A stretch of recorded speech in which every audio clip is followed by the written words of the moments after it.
Welcome to the Catholic Theology Show, sponsored by Ave Maria University. I'm your host, Michael Dauphinais, and today we are joined by Professor Joseph Trabbic, Professor of Philosophy at Ave Maria University. Welcome to the show. Thank you, Michael. It's great to be here.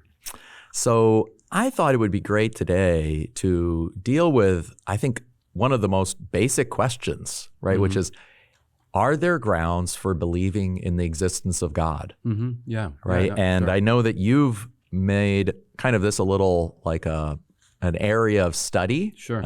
Written, articles and working on books Yes. on this topic about the proofs for the existence of God and where do they fit in with respect to theology? Mm-hmm. Where do they fit in with respect to philosophy? Mm-hmm.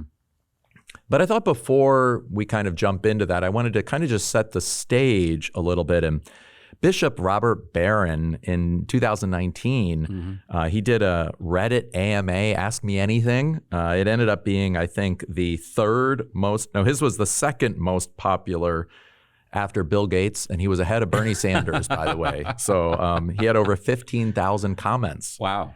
And he said he identified four major themes Mm-hmm. that came up.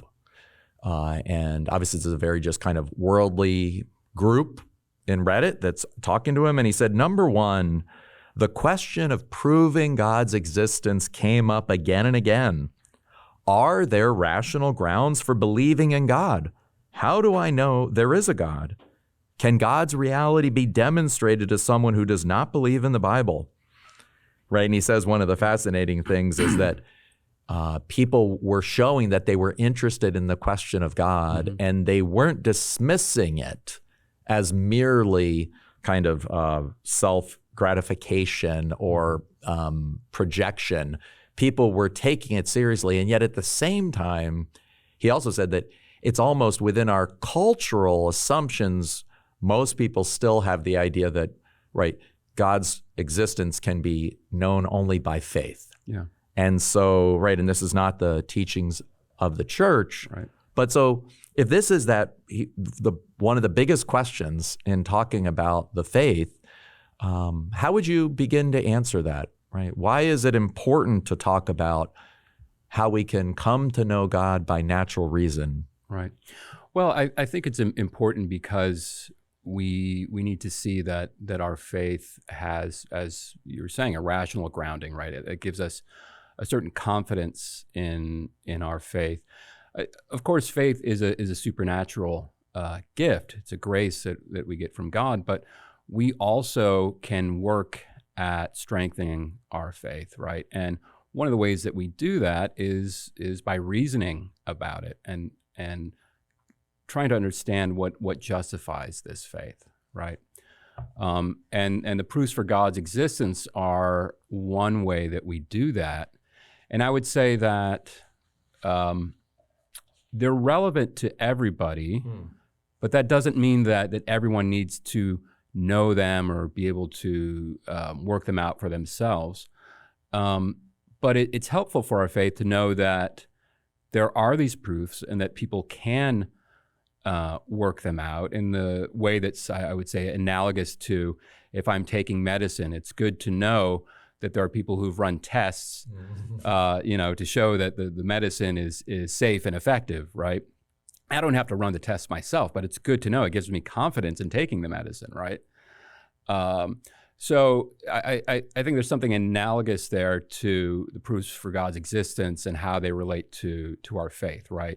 I don't need to be able to work them out for myself, but it's important and it's helpful. It strengthens my faith in a way to know that there are these proofs and that there are people who know them and can work them out. Yeah, and in Paul's letter to Romans, chapter 1, verse 20, Paul writes this: ever since the creation of the world, God's invisible nature, namely his eternal power and deity, has been clearly perceived in the things that have been made. So this idea that somehow God's power and his godliness, his divineness, his identity as the creator is somehow visible through, is seen in the visible works of the world, that the works of the world do not explain themselves, right? Sunsets do not explain themselves, and how can we see them, and why do we understand them, and then how can we write equations about them? Right. We can write equations about sunsets with respect to the nature of the sun, the chemical reaction that makes the sun, the optics, right, and the nature of light and waves. It's like all this is intelligible. So I think also there is this basic presupposition in Scripture is that the Creator is knowable through the creation. So what would you say in a way then? What is it further that the proofs tell us? Well, first of all, I want to make a comment. It's important to see that this is something that we also find in Scripture, right? Because sometimes you hear people say that we can only know God by faith, right? Well, Scripture itself teaches us that we can, and St. Paul here in Romans teaches us that we can know God by reason, right? And we even have Paul perhaps is drawing also on the Old Testament book of wisdom also makes, has a similar teaching. So I think that it's important to see that this is not simply something that we've come up with apart from Revelation, but Revelation itself also teaches us that God is knowable through reason. So I think this is an important point. And so we can say that the way that I think of it sometimes, and this is not original, but I think it's important to see this, is that there are kind of two revelations, right? There's a natural revelation of God that we have access to just by our own powers as human beings, our cognitive powers, our mind, right? And there is then in a way a second revelation, what we would call a supernatural revelation, that we have access to not by our natural powers but by faith, which is again a divine grace. But these two are from the same God, right? They're from the same God, right? And so he's just revealing, it's the same God revealing himself in two different ways. And I think that's important to see that because another problem that people have sometimes with arguments for God's existence, the proofs, is that they say what they do is create idols, right? This is man trying to know God apart from God. But that's not really true. And St. Paul shows that in the letter to Romans. He's saying, no, God himself has already, in a way, revealed himself in his creation and given us reason so that we can know him in a way that's analogous to the way that he gives us faith so that we can know him in the supernatural revelation. Right. And Paul goes on to say, so we are without excuse because we could know the Creator through creation.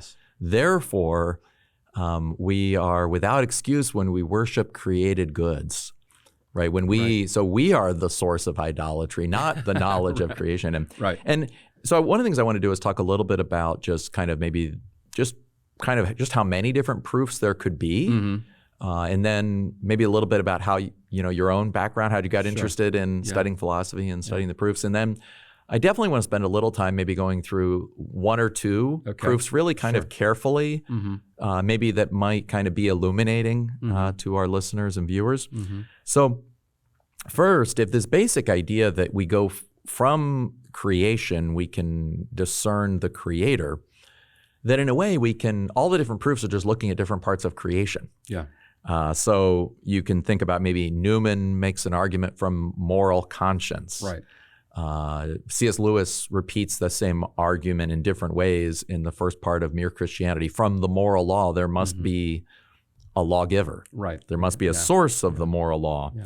And then you have other arguments from sometimes called cosmological arguments or arguments that are kind of our observation about the created universe that then points to something beyond the created universe. Arguments from order, and design, arguments maybe from change in motion. Why is there something rather than nothing? Right. All these different things. Could you maybe, like when you are teaching these topics, just kind of in general, are there any kind of, just among all the different kind of proofs, are there any ones that you find people are surprised about? I don't know if they're surprised. I usually, I standardly go through St. Thomas's 5 arguments in the Summa. Quite often I preface that by going over St. Anselm's argument, because St. Thomas which is called, he didn't call it this, but St. Anselm's argument is called an ontological argument for God's existence, right? So it argues from the concept of God to God's existence. And I usually begin with St. Anselm, because St. Thomas is critical of this approach, because he thinks that the way that we can know God by reason is through his effects in creation, right? And then, there are these 5 arguments that he gives in the Summa, but he gives, if you look at his other writings, there are, I don't know if we know the exact total, but at least 40 or possibly 50 different arguments. Now, some of them are the same kind of arguments, just sort of put in a different way, but there are 40 or 50 different places in his writings where he makes arguments for God's existence. That's St. Thomas. As you were mentioning, there are other people who have made arguments. Cardinal Newman, a good example, makes the argument from conscience. C.S. Lewis, as you're pointing out. I mentioned St. Anselm. So there are many different ways that we could argue for God's existence. And we even have, there are, it wasn't just something that people were doing in the Middle Ages, arguing for God's existence, right? Newman lived in the 19th century, C.S. Lewis in the 20th century. And in the early modern period, we have people like Descartes who were also proposing arguments for God's existence, right? So there are a lot of different arguments, and people have been making them for centuries. Yeah. So maybe tell us a little bit about yourself. How did you get interested in studying philosophy, studying Catholic philosophy, or at least philosophy that's kind of animated by and carried out within a Catholic, ethos? And then from that, how did you end up getting particularly interested in this question? Okay. Yeah, well, I began college as an art major, right? I didn't know anything about philosophy. And I discovered that maybe I didn't really know much about art either, because I wasn't very good at it. Or I was okay, right? I was okay, but my classmates, were a lot better. So I thought, well, maybe I should do something else besides art. And at this time, this is also a period in my life when I was beginning to take my faith more seriously, and I was reading Fulton Sheen's autobiography, Treasure and Clay. Yeah, beautiful book. Reading about his studies in philosophy at Louvain in Belgium. And I thought, wow, philosophy, this really sounds cool. Maybe that's what I should study. So, I mean, I wish I had a kind of more, if I could say that, I really began to wonder about the world and so on, but it just seemed like a really interesting field of study. And so I thought, okay, I'm going to give that a shot. I'll give philosophy a shot. So I changed my major to philosophy. And yeah, I don't know how you can study philosophy as a Catholic and not also at some point study St. Thomas, right? So I developed an interest in St. Thomas, and that interest, continues to develop, right? It's one of the main people that I focus on in my research and writing and teaching. And yeah, the question of God's existence for me seems to be like the most important question, right, in philosophy. Yes, there are other questions and there are other important questions, but that is the most important question. So just for that reason, because I see it that way, but I think that's also objectively true. I've always been drawn to questions about God's existence, God's nature, and so on, how we relate to him. Yeah. So maybe, we obviously on the Catholic Theology Show and at Ave Maria University, we take Thomas as a model and guide for doing theology, as a kind of guide for doing philosophy, as Fides Oratio speaks of, and John Paul II, and really the tradition of the church. But I think there's also a little bit of maybe a skepticism about Aquinas, that Aquinas overly rationalizes the faith. He, instead of, kind of faith that begins in Jesus Christ and maybe, the darkness of God on the cross or something along those lines, Aquinas tries to make the faith, overly understandable or overly, where you end up in a kind of rationalistic conception. Did you ever kind of experience that in your own philosophical or theological formation? And if so, how did you overcome it? Or if not, how would you suggest that others kind of overcome that, caricature perhaps? Right. Yeah. No, I have. I was interested in St. Thomas, but I also sometimes had this kind of thought that, yes, maybe this is he's overdoing it, with reason. But the further I say, and of course there are plenty of people who make that criticism of St. Thomas, right? Even other Catholic philosophers and theologians. But the more I read Thomas, the more I began to discover that it's not true, right? Yes, he's taking reason as far as it can go, and I think that is something that the Catholic faith that the church teaches we should do. We should see how far we can go with reason in knowing about God, knowing about the world and world's relationship to God. So he takes reason as far as it can go, but he's also aware of the limits of reason, right? He's aware that God is he's a mystery. We can understand something about God. We can't fully understand him, right? So Thomas has no problem saying that, in a sense, God is incomprehensible, right? Because God is, for one reason why he's incomprehensible is because he's infinite, right? And we have a finite mind, and we can understand some things about him, but we can't understand him to the extent that he can understand himself, right? So I think it's important to see that, yes, Thomas takes reason as far as it can go, but he's aware of reason's limits. But he also, we should also say that Thomas is a man of deep faith, right? Now, as you're reading the Summa, that may not come out, that might not be front and center, but you see that in his prayers, right? In the hymns that he wrote, you can see that this is a man who is yes, he's a philosopher, he's a theologian, but he's also a man of deep faith. So I think those are important qualifications to make with respect to St. Thomas.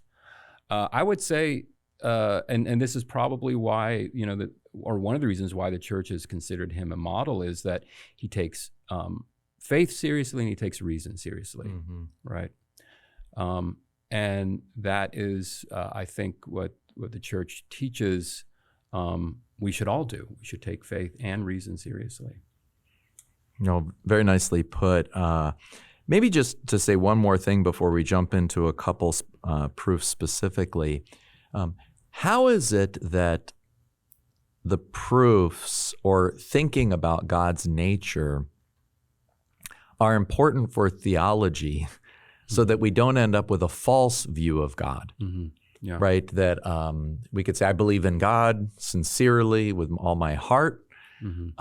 And yet it might turn out that I'm not believing in God, but I'm believing in a way in kind of I'm believing in simply what I think to be God. And that how is it that the proofs for God's existence also kind of act as a purification of that, right?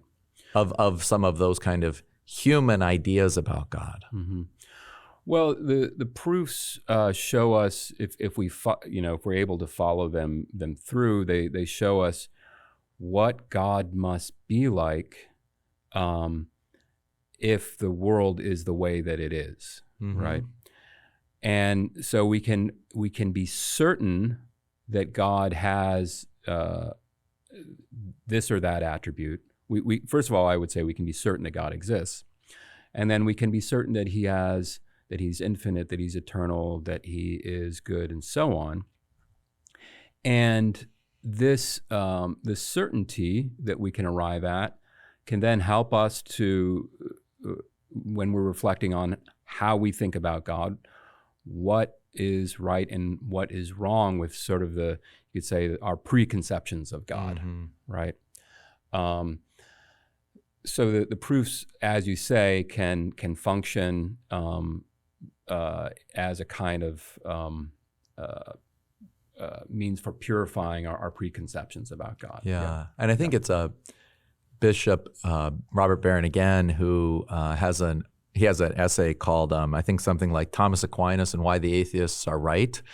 What he means by that is he says that usually the atheists are thinking of a God who is kind of a being within the universe. Right. Yeah. And therefore, you shouldn't believe in that God because that God is not the creator. Right. And so to really think what it would mean to think about God, not the highest thing in the universe, not Zeus, not Jupiter, not kind of this being within trying to control the universe in competition with the universe, but simply being itself that is present to every moment and every space within the universe in a non-competitive manner. Right. That Right. the proofs, in a way, help us to eliminate, by going from creation to the creator, we eliminate any creaturely, our tendency to kind of think about God in creaturely terms or to kind of, picture, where we kind of imagine God as, again, kind of in competition with us. So in that sense, it's very important then to go through that kind of that spiritual exercise, the intellectual exercise of purifying our understanding of God. And then, in a way, that allows then theology to work better, right? Grace and free will are no longer a problem because they're not in competition with one another. Right? The two natures in Jesus Christ, he can be fully divine and fully human because they're not in competition with one another. Right, exactly. And to a certain extent, that's kind of what the proofs, as we'll look at, help to show. No, I completely agree with that. Right, so there have been other theologians and philosophers that have pointed this out, have made a point similar to Bishop Barron's, that yes, if what quite often what atheists are denying is not what we understand to be God. Right. And this is whatever you think of Anselm's ontological argument. This is an important point that he makes. Right. He says, okay, well, this is how we should understand God. Right. This is what God must be if he's God. If you're thinking of him in any other way, then that's not God, that's an idol, right? And so if you claim to be an atheist, then you have to get your concept of God right first before we can talk. So Anselm says, for people who may not be familiar with the idea that, God is that than which nothing greater can be thought. So whatever you're thinking about, then you have to then think about something greater than that. And then thinking greater than that, and that would be then you would be kind of almost approaching this infinite, creator. So let's take a quick pause. Okay. And then when we come back, let's dive into a couple of these specific proofs. Okay, great. Thank you. Sure. You're listening to the Catholic Theology Show, presented by Ave Maria University and sponsored in part by Annunciation Circle. Through their generous donations of $10 or more per month, Annunciation Circle members directly support the mission of AMU to be a fountainhead of renewal for the Church through our faculty, staff, students, and alumni. To learn more, visit avemaria.edu/join. Thank you for your continued support, and now let's get back to the show. So we've been kind of discussing a lot of I would say, setting up the issue, setting up the question, what the proofs do, what they don't do, how they can help us both have more confidence in our faith, and also to make sure that we're kind of purifying our faith to really believing in God as the creator and not a part of creation. So I'd love to now let's jump into maybe two proofs if we can with our remaining time and kind of go through them. So which one do you want to start with? Which one do you think is maybe I was most thinking helpful? about there are a couple. So the one I would like to start with is the first of the 5 ways in the Summa Theologia. So this is if you have your Summa Theologia at home, this is prima pars question 2, article 3. And this is the first argument. And Thomas says that this argument is the most, or he first speaks of them as ways, right? But they're not just ways to God. He says he understands them to be demonstrations. He understands them to be capable of giving us certitude about God's existence, right? And he says that this first way or proof is manifestior, which means he says it's the most manifest way. Now, people, commentators don't always agree about what he means by that. In what way is it the most manifest? Is it the most manifest for everyone, or for people who've read Aristotle, or for a certain group of scholars? It's unclear. But I do think that it is, once you understand the terms, I think it is, in a way, the simplest of the proofs. Maybe he says that it's the most manifest because it begins with something that's so obvious, and what it begins with is change, right? Now the Latin word is motus, which we could translate as either motion or change. I think change is it doesn't really matter because it works either way, but I prefer to translate it as change.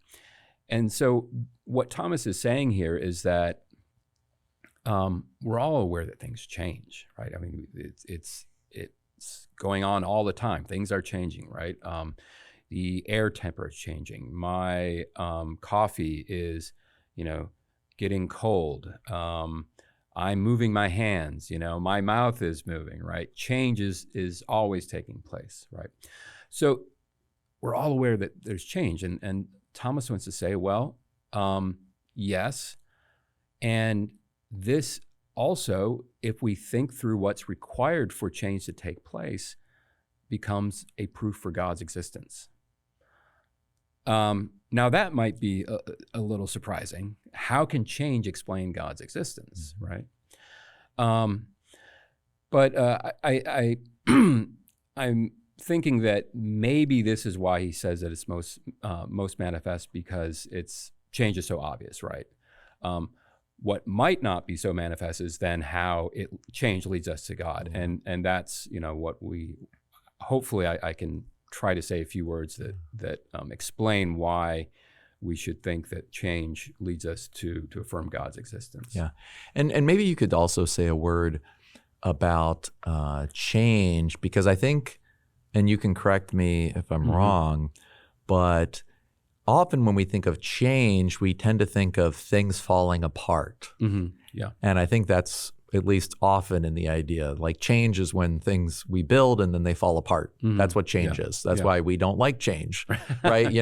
Generally, change we tend to think of as something bad, where, as it seems to me, in part, one of the phenomenon or just the realities that Aquinas is drawing upon is that change is often a sense of growth, right? That acorns change into trees, trees bear fruit and make more trees. Animals are, when they change by reproducing and then having little animals, they grow into big animals, and so what we see over time is this thing of growth. Right? Yes. That when things change, they're actually growing and becoming more of what they are.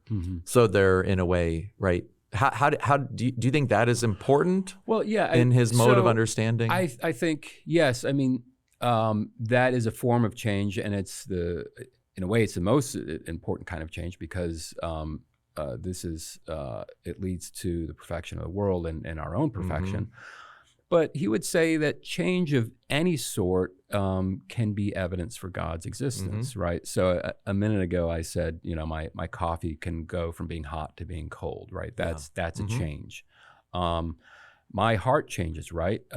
It's not sitting there immobile in my chest. It's pumping blood, right? So it's undergoing change.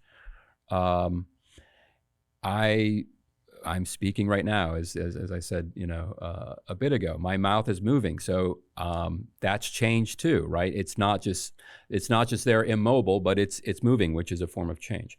So Thomas would say that any kind of change, whether it's of the positive sort that you're talking about or something that we might say is negative, can function as evidence for God's existence. But we have to understand how to see how that works. We have to understand what he means by change. And Thomas says that change is the movement of something from potency to act. Now let me explain what that means. So if we take my coffee, for example, right? My coffee, let's say it's hot right now. It could be cold, but it's not cold right now. So Thomas would say it has a potency to be cold, but it's not actually cold at the moment. Right now it's actually hot, right? So when it becomes cold, what happens is that a potency, a capacity that it has becomes actualized, right? Sure. So it goes from being in one state, hot, to being in another state, cold. That is a movement from potency to act, and it's what takes place in any kind of change, right? Something goes from being potentially in one state to actually being in that state, right? That is what change is fundamentally. And it's understanding change in that way that is Thomas's starting point to then developing this first argument in the Summa for God's existence. So how then, if things move from the capacity to change to the actuality of having changed, what does that have to do with God? Right, right. So Thomas says, okay, so if something is in potency, is in a state of potency with respect to a certain way of being to another state, it can't actually get into that state by itself because it's in potency, right? Potency is not act. So for potency to become act, something else that's already in act needs to move that thing from potency to act, right? So if we go with my coffee again, what makes my coffee get cold? Well, it's the room temperature, right? It's the ambient temperature. So that temperature is, let's say, already, 70 degrees. It's going to affect my coffee in such a way that its potency from to be cold goes from being a potency to being an actuality, right? Because the temperature of the room brings the temperature of the coffee down. Sure, yes. Right. So anything that changes and therefore moves from potency to act needs to be moved by something else that's already in act to be in act, right? So anytime a change takes place, we have the thing that is changed by another, Thomas says, right? So then we have to ask ourselves, well, what would ultimately explain that change? Is it would it be something else that is itself changed by another? Well, no, because that doesn't ultimately explain the change in the first thing, because that thing too depends on something else to change. So the only thing that could adequately explain why this initial thing is changing is not something else or a bunch of other things that depend on something to change, but something that doesn't depend on anything else, right? And can bring about change in everything that changes. And this is what Thomas calls the unmoved mover. And he So in a says- way, the unchanged changer, exactly. in a way, based upon the language you're using. Right, right. Mhm. So he says, and this is what we call God, right? So God is the unchanged changer. As it's usually translated in English, it's the unmoved mover. Okay. God, and Thomas says, this is what we call God. Mm-hmm. Okay, so you get to that point, you say, okay, and so Thomas says, therefore God exists, right? That's the conclusion that he wants us to come to. But then we might ask, well, why should we think of this unmoved mover as God? And Thomas doesn't in those proofs, he doesn't give us a lot of explanation for that. It comes a little later in the Summa, in what we call the Treatise on the Divine Nature, and we see that, well, if God is this first cause of change, then he must have these other attributes as well. And once we see what these attributes are, we begin to see, well, okay, well, this must be God, because if he is this first cause, then there's nothing that is that he's subject to. He is the first cause that there is, right? He also must be outside of time. He must be infinite.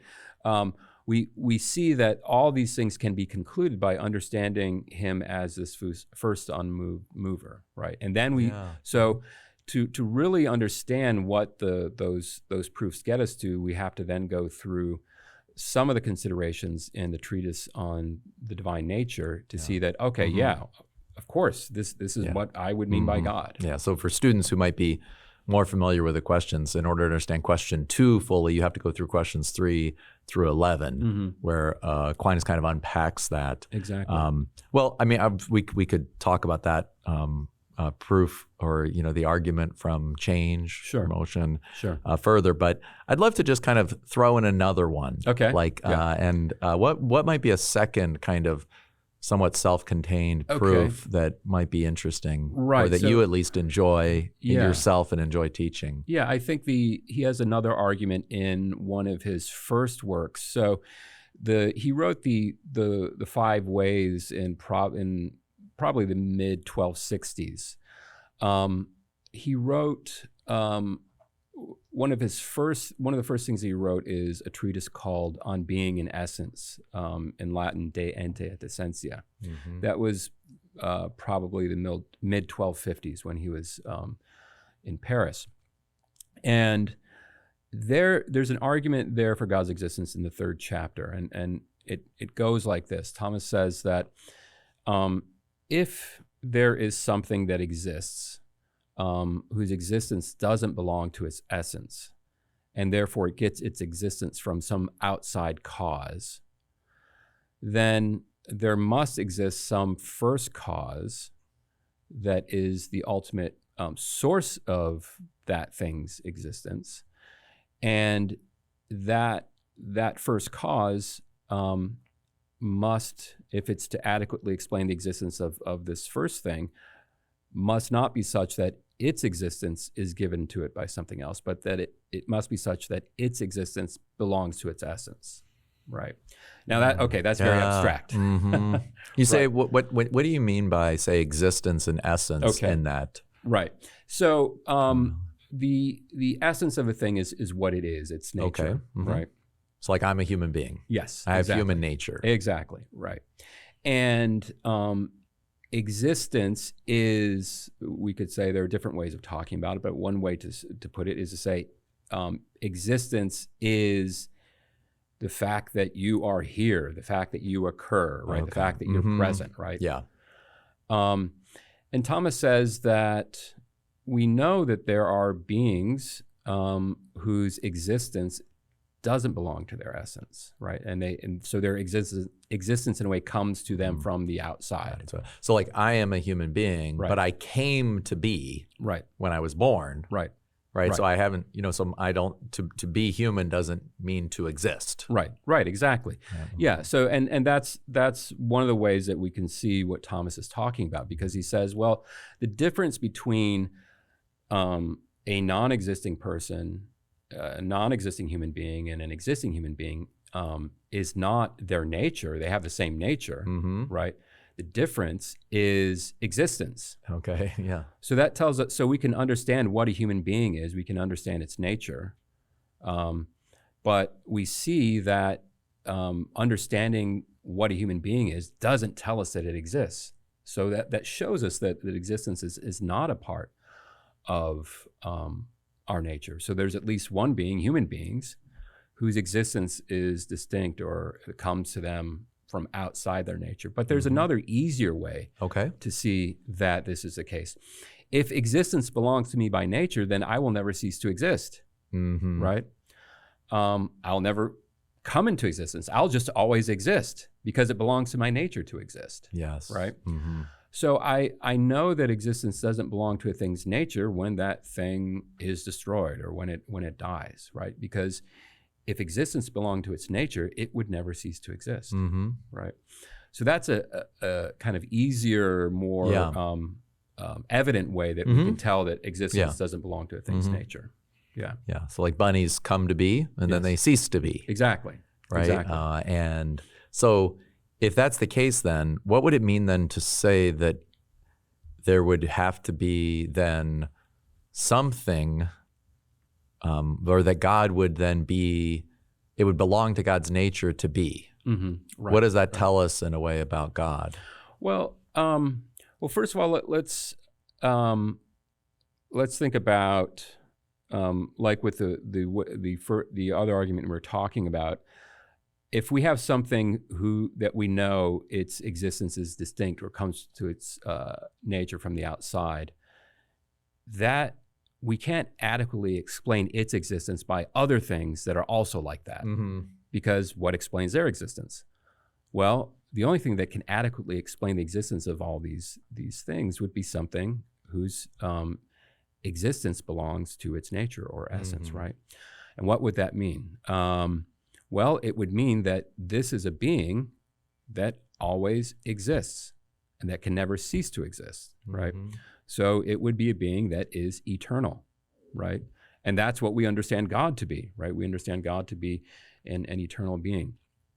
But we could also say that this being is pure being or pure existence. And what allows us to say that? Well, we can't add things onto existence, right? If existence, there's nothing outside of existence to add on to it. So if something has existence by its nature, then there's nothing else that would have to be a part of its nature, or that could be a part of its nature besides existence, right? So this thing must be pure existence and therefore have the power to do or to make whatever can exist, right? What does that tell us? Well, it tells us that this is an omnipotent being, right? So that is another attribute that we think of God as possessing, right? So eternal, omnipotent. This is beginning, and since the being always exists, never ceases to exist, unchanging, right? So this is beginning to sound an awful lot like God, right? Yes. And maybe there too, I think the idea that I think sometimes, I think when I first started thinking about these terms, or sometimes when I work with students, people tend to think of existence as stuff they can touch. Right. So existence is like a rock or something. Right. And but existence is in some sense most fully displayed in life and in mind. Yeah. So when we talk about God being infinite, unchanging, we're also talking about God being alive. Yeah. Most fully alive, as Thomas will talk about. And so again, to have the fullness, to have being itself is also to have the fullness of being, which would be to contain within God's self all the perfections that are somehow present within creation, which includes us, not just dirt and stars, but also the human being, the capacity to know, the capacity to love, the capacity to wonder at beauty. So one kind of maybe just like, how would you, Bertrand Russell, who's a famous atheist, he objected to these arguments by saying, well, who made this? Somebody made that, somebody made that, somebody made that. So then God made all of that, right? Yeah. And then he said, well, what about who made God? Right. And he always thought this was a really good answer, right? Right. How would you respond to that question, and how does that kind of show a lack of understanding of Aquinas' proofs as you've just described two of them? Right. So let's go with the second proof, the one where we get to God as having existence belonging to his essence. Nothing could bring such a being into existence, right? Mm-hmm. Nothing would need to, Yeah. right? Because this is a being that always exists. Yeah. So to ask where did this being come from? Well, apparently you haven't understood Yes. what we're talking about when we say this is a being whose existence belongs to its essence and therefore always exists. It doesn't need and couldn't have a cause. That's very, very well put. I think one time, actually, if you read some of Bertrand Russell's writings, he'll actually say that the argument is that everything needs to be put in motion by something else, and therefore God would need to be put in motion by something else. But that's not what Aquinas begins with. He says everything that is in motion, everything that is in change needs to be changed by another. Yeah. That doesn't tell you whether or not there is a being that is not in motion or in change or changed by another. Right. So the argument works as long as you don't play fast and loose with the premise. Right. No, exactly. And so it's important to see, if we go back to the argument from motion or change, Thomas doesn't say everything is changing. Yes. Therefore, there must be some first cause of change. He says there are things that change. There are some things that change. Mm-hmm. He's not saying that everything changes. Yeah. But you're right. Yeah. And Russell, I think, is not the only one who has assumed or read into Thomas a different claim, right? Yeah. So, as your professor, and I think it's a great opportunity maybe for listeners to kind of get to listen into the classroom. When you do teach a class on, say, metaphysics or proofs for existence of God, what are two things that you'd like students to remember, 5 years from now? Like if they're just going to take away one or two themes, what would be the key takeaways from studying? First of all, I would like them in a metaphysics class to have a decent understanding of at least one of the proofs, right? Mm-hmm. So I mention different proofs in the class, but we don't try to go through every single one of them because, first of all, we don't have the time, but second of all, we're not going to go into enough depth in each one that they'll really be able to understand it. So if we cover 5 of them, they may not remember any of them, right? So I'll give a kind of overview and then focus on 1 or 2 of the proofs, right? And then we will go into more depth. And so my hope is that they retain some of that, right, after graduation, as they go on with the rest of their lives. And why? Well, because they can have a sort of firsthand knowledge that there are these proofs and that they do work, and that their faith has this rational grounding, right? So that's one thing, and then but also to have a good understanding of some of the more central divine attributes, I suppose we could say. So not to have an understanding of God that's not God. Right, as we were saying before, right? Not to have this idol that's really Zeus, but not the God that we believe in as Christians, right? So I would say those are the 2 things that I hope they take away from metaphysics class. That's so well put, and I know sometimes even it's funny, once you begin to see the proofs, you can't unsee them. Yeah. In a way, I find you it's just like studying geometry when you were like in 9th grade or something. It's like until you figure out how to prove it, it's hard. But then once you do, you can't. It's like it's just all there. It's there. Yeah. And I think also that one of the things that I find, even just my own experience, is that the very fact that I ask the question, like the very fact that I ask the question of does God exist, why does God exist, how does God exist, who is God, and that my logos, my reasoning asks that question is already a sign that I am more than matter. Yes.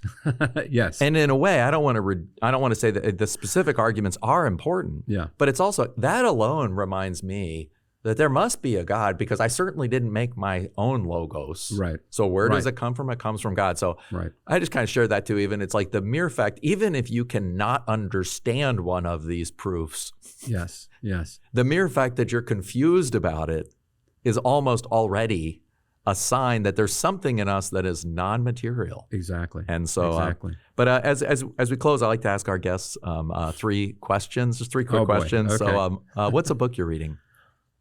Does it have to be a philosophy book? It can be anything. Comic books are welcome. Well, right now I'm reading Dorothy Sayers' Lord Peter Whimsy mysteries. Right, some short stories. She wrote detective novels and short stories. Yeah. She was a famous kind of a Anglican apologist. Yes. Kind of alongside of Lewis, and I guess, but wrote detective stories. That's great. Yeah. And what's a daily practice that you try to incorporate to find meaning and kind of become more aligned with this truth that we have revealed in the faith? Lectio Divina.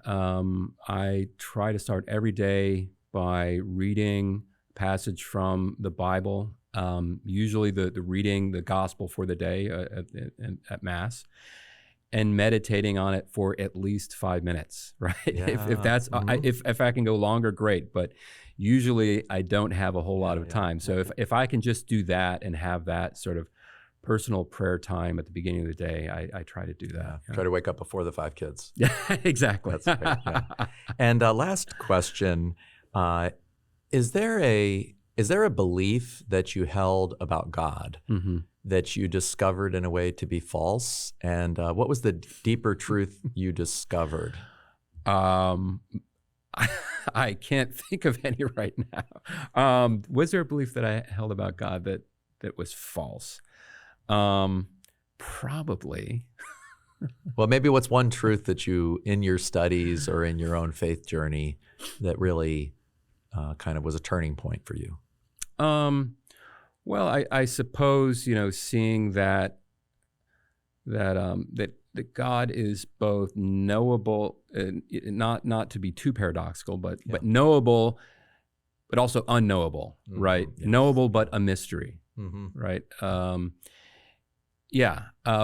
But in a way, you can only see that by going as far as you can with reason, right? I mean, you can see it in a more elementary way, but you can really appreciate it by going as far as you can with reason, right? Because then you see what the limits of reason are, right? Well, thank you so much, Dr. Joseph Trabbic, for being on our Thank you, show. Michael. Listeners and viewers may find it interesting to follow some of your articles that you publish frequently on Yes. Catholic World Report. Catholic World Report, that's right. And also at some point there'll be a book on the Aquinas' Proofs for God coming out. I hope so.